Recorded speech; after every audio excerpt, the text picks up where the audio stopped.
You get that feeling that anything could appear out of the blue at any moment.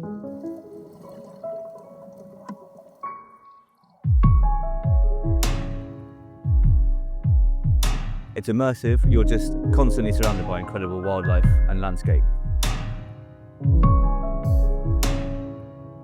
The adventure crew just know how to get you amongst it.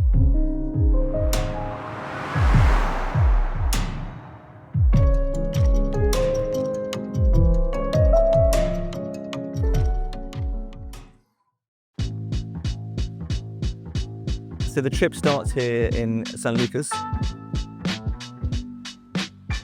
You're heading way offshore, out from land, to these remote volcanic islands way out in the Pacific. Once you're there, it just feels different.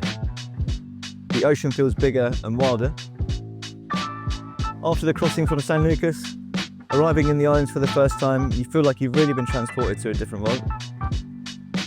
There's such a sense of anticipation when we're being briefed for the first time of the trip and gearing up, knowing we've all come such a long way to experience the same thing and something really special out here together. You spend a lot of time on a boat on a trip like this. Life on board is comfortable, relaxed and very dive focused. You eat well and you sleep well. You kit up, you dive.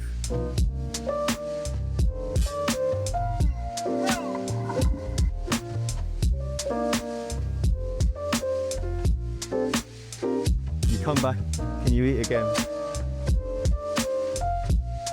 And that rhythm becomes your whole world for the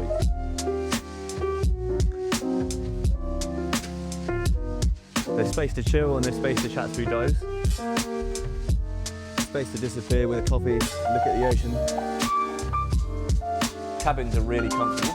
Everything you actually need after a day diving. And the crew are fantastic. They really know how to look after you. The boat just does its job. So all your attention stays where it should be. All you need to do is just focus on the diving. You can tell pretty quickly when a boat is designed for divers. Everything here is set up to make the actual act of diving feel easy. Gearing up doesn't feel rushed, you're not tripping over each other, tanks are ready, kit stays where it is, and getting in and out of the water is really easy. Dives run smoothly because the crew just know what they're doing. Briefing, gear up, in the water, back on board, rinse, reset, go again. It might sound small, but over multiple dives a day, it makes a huge difference. You save your energy for the dive itself, not for dealing with kit. It means by the time you hit the water, you're calm and you're focused and you're ready, which is exactly how it should be out there. This is the reason that people come here. The Revillagigedo is one of the last paradise on Earth. And this place is super special because we are hit by two main currents, California current and the equatorial current. So right where we are in one of the biggest migratory pathways for pelagics in the Pacific. And this is because here Revillagigedo Archipelago, well known as Socorro Island, we have a lot of species that also do migrations to Galapagos Islands, Isla del Coco, Malpelo. This is a place where the currents collide, and that brings a lot of primary productivity. So we have a lot of food, and that's the reason that we host so much pelagic life here. In a normal dive, one of the main things that we will see will be mantas. Here is a very special place for having interaction specific with Mogula rostris, so the giant manta. We have them all over the world, but we have bigger mantas here in the Pacific. So mantas have the biggest brain-body ratio. That means that they're very smart. And one of the signs where we can see how smart they are is because they have these cephalic nodules. That is like some prolongations, looks like fin in front of their fins.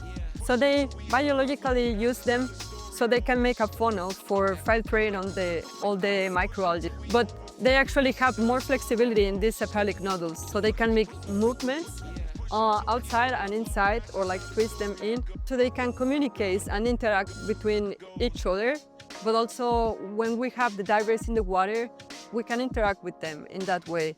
That make very special encounters because also they're very caring. They go and choose the divers and have like special interactions one by one. We get to mimic their movements that they have. And we have found out that they follow through this mimicking movement. So when you do something different, they actually start mimicking you.